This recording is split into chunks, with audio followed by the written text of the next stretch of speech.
Hi guys, welcome back to a new episode of Tech It Simple. Today, I'm going to show you how you can add to list on Tubi.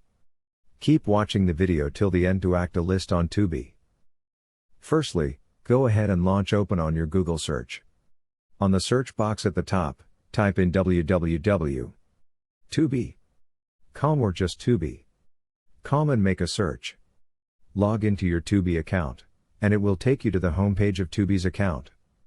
Scroll down or search for a movie or TV show that you want to add to your list on Tubi and click on it.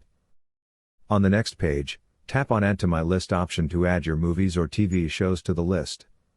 And that is how you'll be able to add the list on Tubi quickly and easily just in a few steps. If you have any thoughts or queries, let us know in the comment section. Don't forget to subscribe to our channel. Also, press the notification bell icon so that YouTube will notify you whenever we post a new video. I hope this video was helpful to you. Thank you so much for watching.